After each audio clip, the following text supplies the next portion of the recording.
I used to believe words faded once spoken. That night proved me wrong. It started with something trivial, something meaningless. A minor fight over the broken dryer, or maybe the bills. I can't even recall anymore because what came next changed the way my husband saw me forever. Mark was never the man to raise his voice.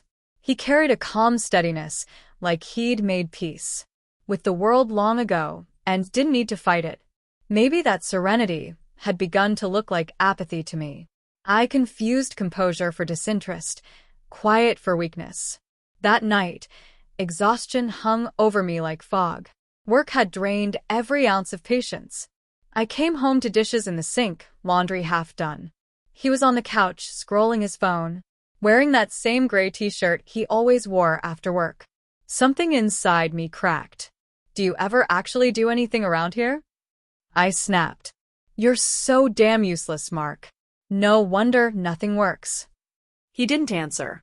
Just lifted his gaze. Those calm blue eyes meeting mine. That silence, it burned worse than shouting. And because I couldn't stand it, I went lower. Much lower. I said something vile. Something unforgivable. "At least be good at something." I spat.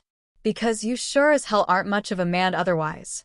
The instant those words left my lips, the air changed. Something unseen shattered between us. His jaw tightened, his eyes flickered just once, and the silence that followed was colder than rage. He stood, walked past me, and said one word. "Noted." That was it. No anger, no fight. Just finality. The next morning, he didn't make coffee. Didn't kiss my forehead. No jokes about the traffic, no quiet hum in the kitchen. He simply left. And that night, he didn't sit beside me. He ate at the far end of the table, cleaned his plate, and went to bed. Before I could say a word, I told myself he'd cool off like always. But he didn't. Days blurred into weeks, and his silence turned into a wall I couldn't climb. He spoke only when necessary: bills, errands, schedules. Never anything more. No teasing, no warmth, no lingering glance. He was present but not with me, like living with the ghost of the man I loved. One night, I tried to apologize. My voice trembled. "Mark, I didn't mean it. I was angry." He looked up from the sink, water sliding between his fingers. "You did mean it," he said softly. "You just wish you hadn't said it." It stung because it was true. Since that night, he's different. Not cruel, not bitter, just gone. He still goes to work, pays bills, fixes what breaks. But the us that once existed isn't there anymore. Sometimes I catch him staring out the window, eyes distant, somewhere I can't reach. Sometimes he sits on the porch with a beer, expression blank, unreadable, one I used to mistake for anger. Now I see it for what it is: loss. He lost something that night, and so did I. I thought time could fix it, that gestures or affection would rebuild what broke. But there's a difference between forgiving and forgetting. And Mark, he's courteous now, even gentle. But the love that once lived behind his eyes is gone. I mocked his manhood in a moment of spite, and he took back the kind of love I thought would never end. It's strange how emptiness can start to feel normal. After a while, you stop expecting laughter at dinner, or warmth when you reach across the bed. Silence becomes the routine.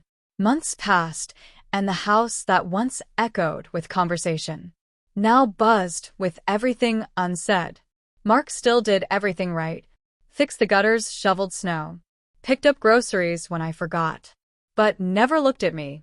I tried his favorite meal, notes on his mug, the perfume he loved. Nothing reached him. The harder I tried, the further he drifted. One night, I couldn't take it anymore. "Mark," I whispered, my voice breaking. "How long are you going to punish me?" He turned, calm as ever. "I'm not punishing you, Claire," he said quietly. "Punishing you, Claire," he said softly. "I just don't trust you with the parts of me you mocked." That line split me open. He wasn't talking about his body, he meant his confidence, his sense of being valued, admired, seen.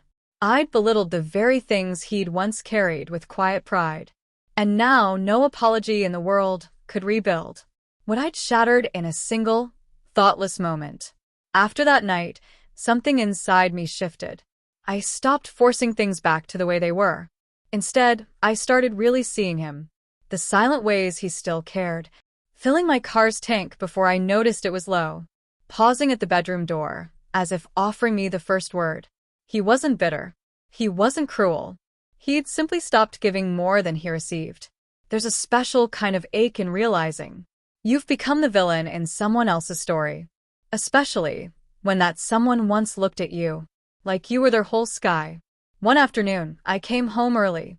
He was in the garage, sanding down an old wooden chair. His hands were steady, his expression calm.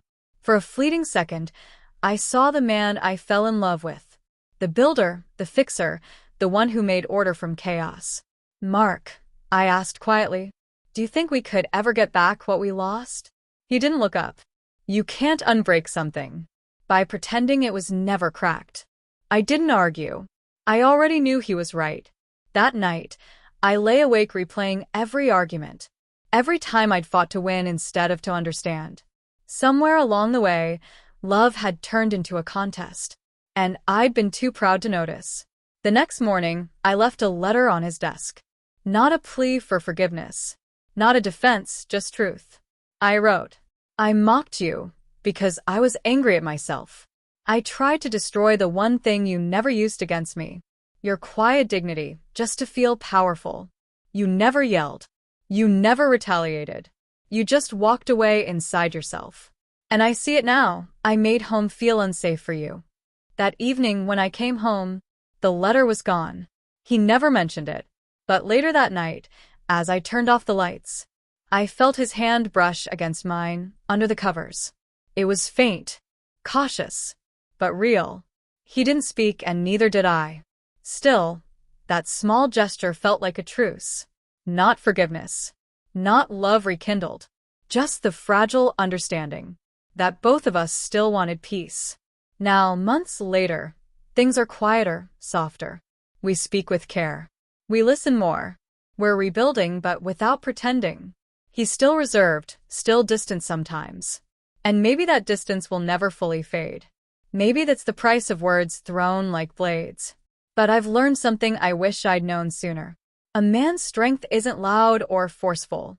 It's in the quiet way he holds his dignity, even when broken.